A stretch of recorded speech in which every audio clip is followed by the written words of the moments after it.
Let's welcome Elijah Woods to our couch and our studio here on CP24 Breakfast. Elijah, great to have you with us. I know that you're doing a kind of a mini break because you've just been out on the West Coast. You've got 7 dates in Ontario. Toronto sold out. Montreal sold out. But how has it been going? It's been awesome. I mean, it's kind of like this weird parallel universe where the last couple of years I haven't been able to see anybody, and I've just been like living vicariously through this like avatar on a screen, which has been so cool to actually see people's faces and see people screaming and crying and the whole thing, which has been so rewarding for me and so fun. I try to meet every single person after the show. Like everybody who buys the ticket, I try to stay and say what's up and like meet and greet every single person because that's my favorite part. And like it's so wild to see like how infrequent it's all been. Like it's just like I haven't seen anybody in so long, and it's so nice to actually see people. So now I'm just really like jonesing for that connection. I bet. And how do you think you've changed, or did the pandemic change you at all? Like, do you think that had any impact? I mean, it really pushed me to be a solo act. Prior to all this, I was in a duo, and I just kind of reevaluated what I wanted to do, and it pushed me onto a path where I was like, hey, I got to figure this out myself. So I've been fully independent for a few years now, and started putting out music and started singing myself, and with that, all this has come, which is insane. Yeah, you said that you took like proper singing lessons to become like a real singer. I did. But, I mean, your voice sounds amazing, and you know, you recently dedicated a song to your fiance, which really shows your, I guess, songwriting prowess, because you can kind of just, I've seen it on social media where you like take a person's kind of lyric or narrative and turn it into a song. So is that your usual songwriting process? Like, how does it work? It depends. I mean, it's like song dependent. Sometimes it'll be like a story from my past, or sometimes it'll be something I see on the internet. I wrote this, it was kind of a joke, but I wrote this like James Corden song a couple years ago during the pandemic because I was so bored, and it was just like a story of him meeting his wife for the first time, and I turned his like exact words into a story, and it never ended up becoming a song. But I really love that because like nowadays, I'm just like looking for inspiration wherever I go. It's like whether it's TikTok, whether it's CP24, whether it's somebody else's story, like whatever it is. Yeah, we're gonna write a song today. Can you write a song about Nick and I? Is that what you're asking me? Pretty much. That's what she's totally angling for. Yeah, we can't wait for the next single. I love it. Love it. But your tour is called "What If It Was Fun," which is kind of an ironic title for the tour. How did you come up with that? Like, because obviously it's going to be fun, but you're phrasing it in the form of a question, almost Jeopardy-like. Almost Jeopardy-like. Yeah, big game show guy. So the EP I put out in, I believe it was March, is called "What If It Was Great," and it's like allowing for the possibility for something. Because whenever I go to do anything, and I think a lot of people can relate to me on this, I'm always like, okay, do I want to do that, or do I want to stay at home, or do I want to make the song, or is it better just kept in the vault? And I think just taking the step to being like allowing for the possibility that something could be great and something could be awesome is the biggest step in anything. It's just allowing that perspective to be like, okay, this is really, really cool. And the tour was that exact same thing. It's like I've been so happy being at home and like just like in my life with my fiance at like our apartment with my things around and my pillows and everything. And then I was like, you know what if I went on tour, and what if it was actually the best thing ever? And it has been the best thing ever. So meeting everybody after every show, seeing people sing these lyrics, it's just like, it's so rewarding, and it's so rewarding on, I feel like, on both sides of it, because like I get to meet these people and they get to meet the person who's just been a thing on a screen for so long. So it was literally just allowing for the possibility, and it has been so much fun. It's been awesome. Kind of like putting the realness back in this connection that's formed digitally. Exactly. Okay, so I want our viewers to listen to a bit of your mashup of Taylor Swift song titles, which I think is kind of gone viral on TikTok. Take a look. Think I just turned the best Taylor Swift titles into a song. I really hope I didn't miss any. I met you in the dark, it was midnight. A delicate smile and a quick hi. I knew you were trouble, I chose to ignore it. Cruel as the summer, I missed all the warnings. Mine till you weren't there. My wildest dreams into thin air. We were out of the woods. Wow, I really dig this song. That's amazing. Smart, yeah. Way to go. Elijah Woods, so good to talk to you this morning. Thanks so much, and continued success. Thank you so much. Great to see you. Awesome to meet you. Have some fun on the tour. I really appreciate it, guys. Thank you so much. Okay. Thank you. Take care.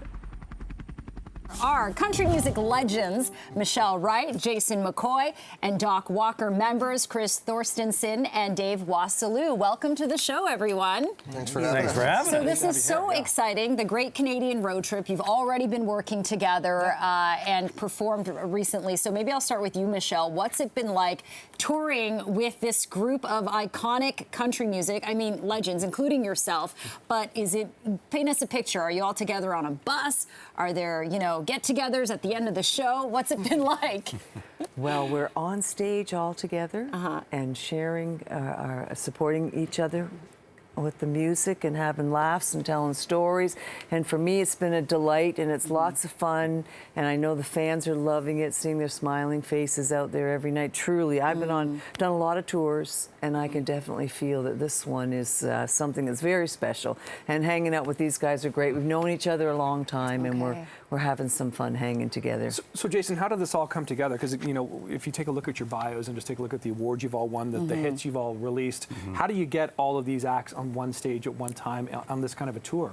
Well, we actually all have the same agent, and they came up with the idea. They said, you know what, we got a big demand for each of these artists. He said, what if we did like a little package thing and maybe like a songs and stories? And that's exactly what we're doing. So like Michelle said, we're all on stage at the same time.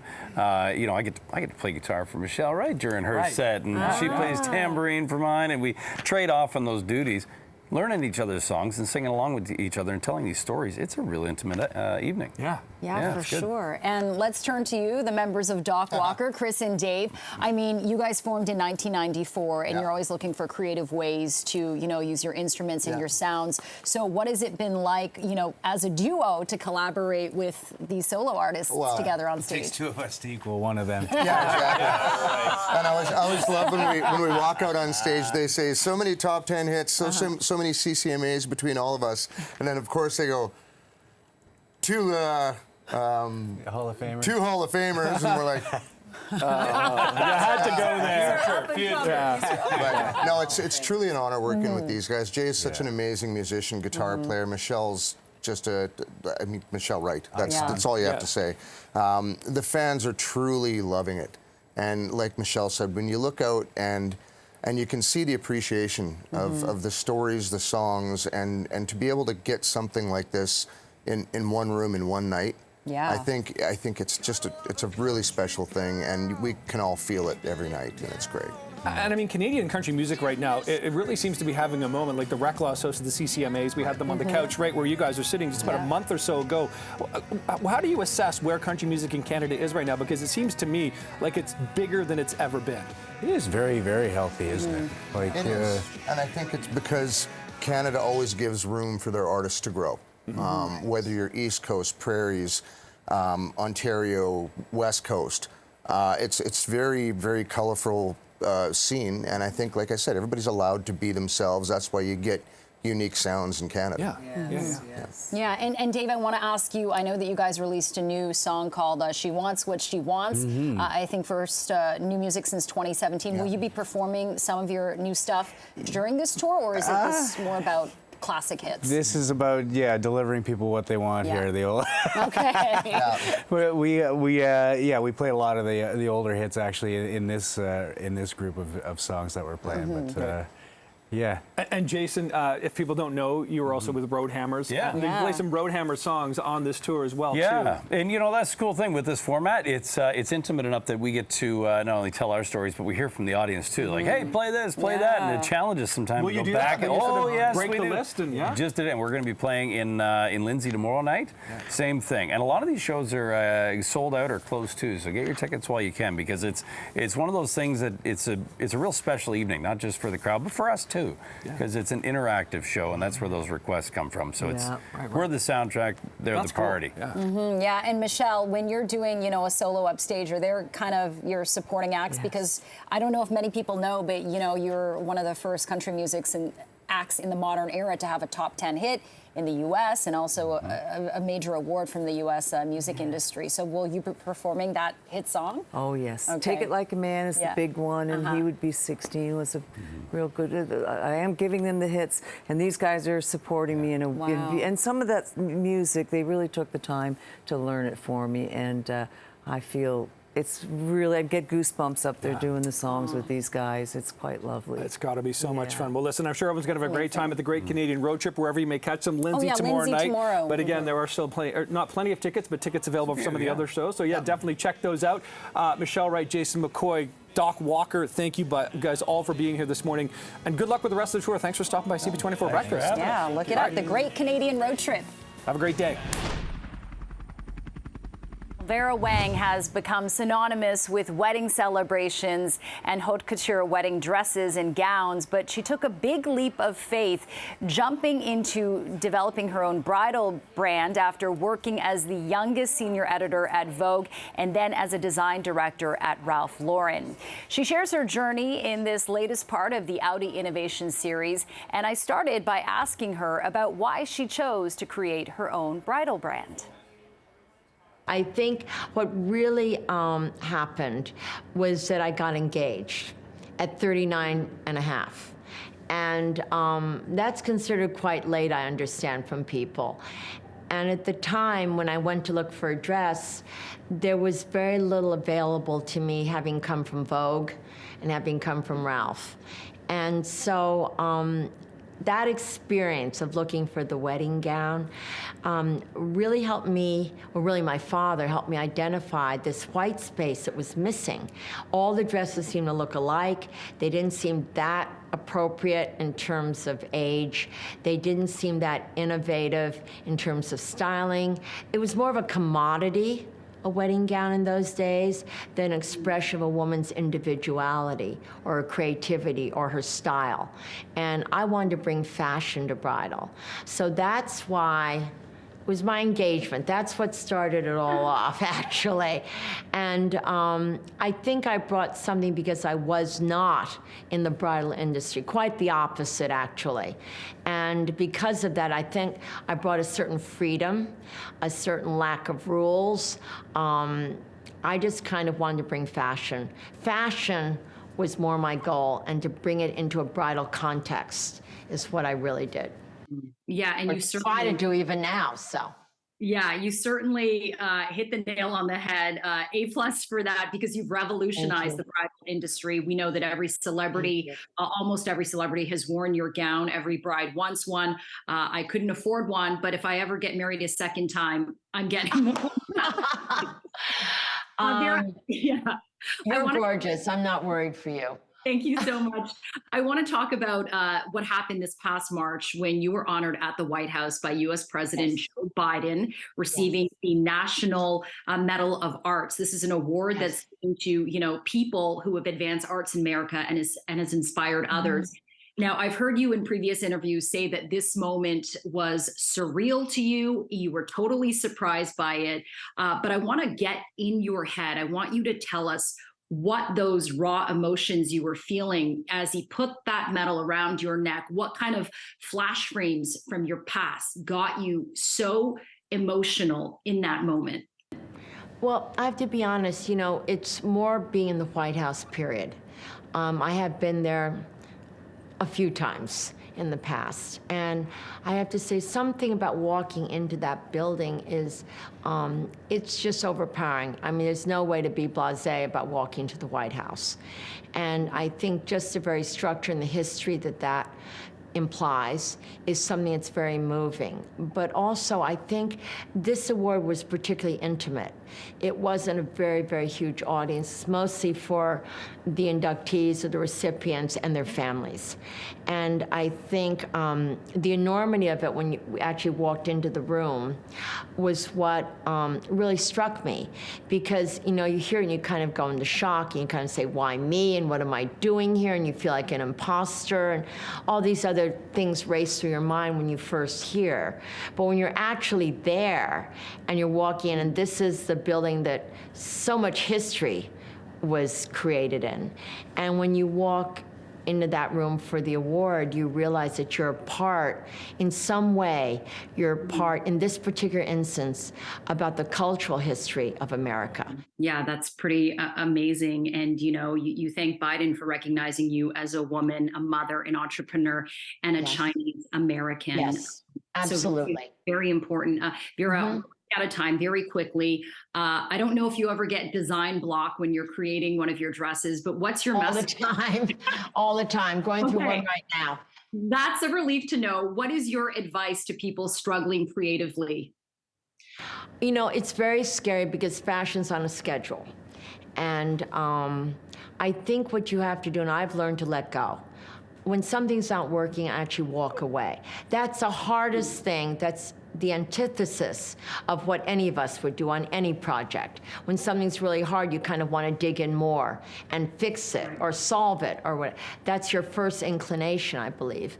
But in my case, I've actually learned that if it isn't working, I just put it down, walk away, and come back another day. But that takes a lot of experience and confidence to know that, hey, I have been here before. I have been able to pull it out. And so it's encouraged me to walk away. And it's been really, really good exercise because it really frees your mind and you're able to come back much fresher and come up with something new. Yeah, it was such an inspiration chatting with Vera Wang. You know, growing up, there wasn't a lot of Asian representation in North American media. And I remember seeing her name and being like, wow, there is a woman who looks like me and, you know, has a similar sounding kind of name who is famous for not doing kung fu or martial arts. Right, yeah, that was that's a good big point. deal. Yeah. That was a really big deal. I love what she breathed into the women's bridal industry. I mean, obviously it's not something I follow very closely, but I hadn't understood until that interview that she really, how much she revolutionized it with her idea of like showing off the fashion side of bridal. Yeah, really interesting. Great conversation there. Thanks so much, Nick. We're talking to Sal Bashir. His life's journey has led him from fleeing Lebanon, ultimately landing in Rexdale, and it took a lot of blood, sweat, and tears to become one of the country's wealthiest people, building relationships with many high-profile figures. That's right, and he's sharing more insights into his life with his just-released memoir, First to Leave the Party, My Life with Ordinary People Who Happen to Be Famous. I'm going to welcome Sal to the CP24 Breakfast Couch. Thank you for joining us today. Congratulations on the book, and boy, does it have some big hitters in there.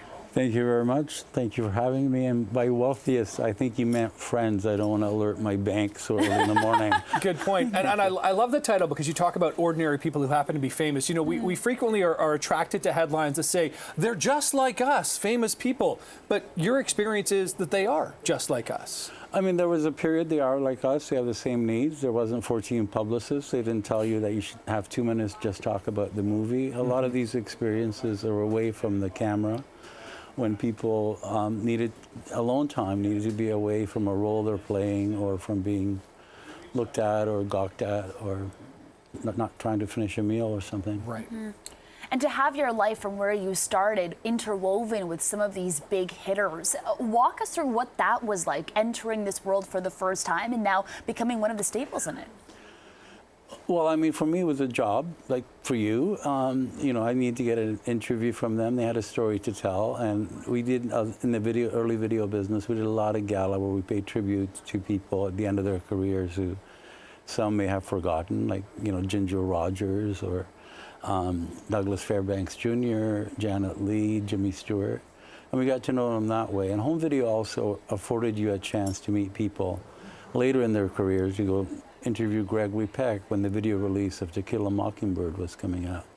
Right. And to have that, not being in the spotlight and being able to go have lunch in his backyard and talk and try my broken French with his wife Veronique, you know, those kind of experiences.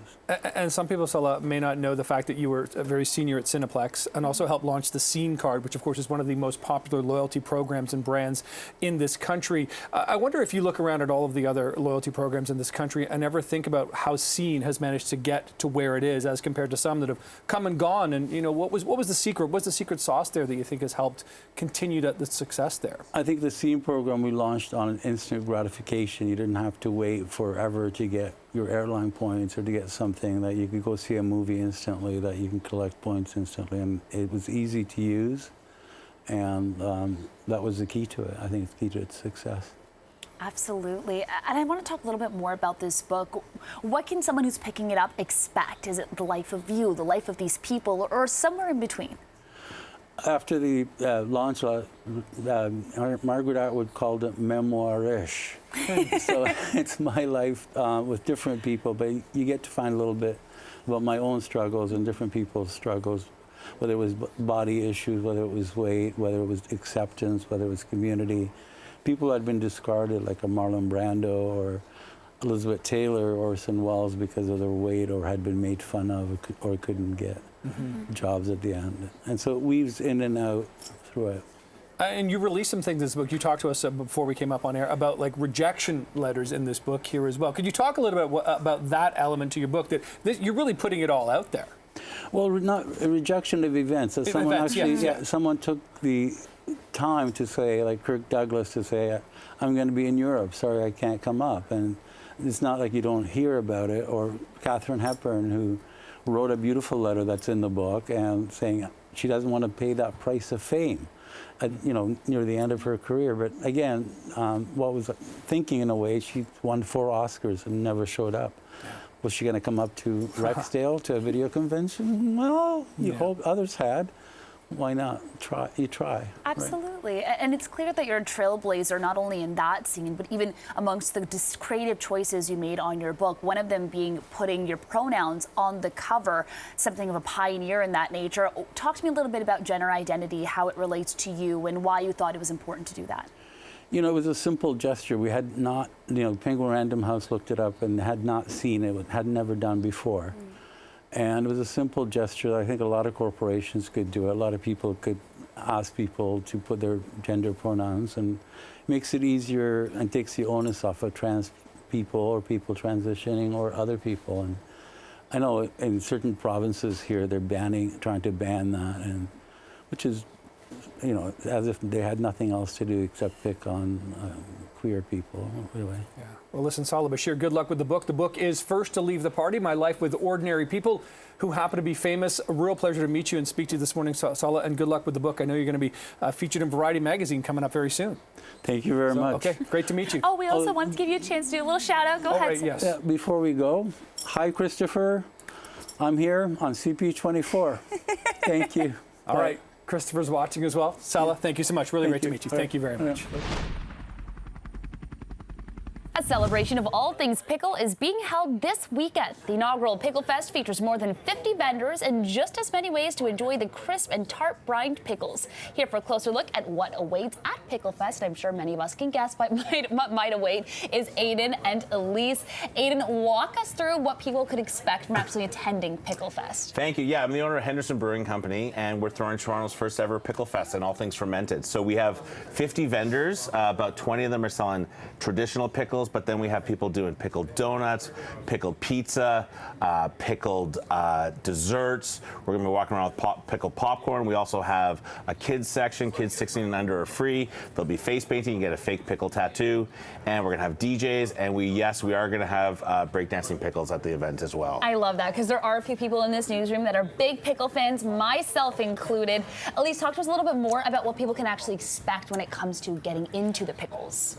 To the pickles? Yes. Well, this is what I have offered. This is a dish with lots of different pickle elements. I have my smoked meat knishes with dill pickle coleslaw, dill pickle aioli for dipping, and dill pickles, of course, on the side. Pickle on pickle on pickle. Lots of pickles. We love to see that. It's clear there's so many more options. Aiden, walk us through some of the other stuff that we have so on I this brought some. So, I mean, we start here with the crazy side. Dip Donuts, our friends down in Kensington did a donut with pickle glaze, pickle on top, and Cheetos, Icy Spots Cheetos. We have traditional spicy dill pickles.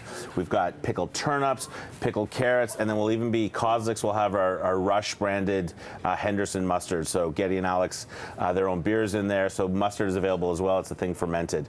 We also are doing, there'll be a full Caesar bar with Irish whiskey.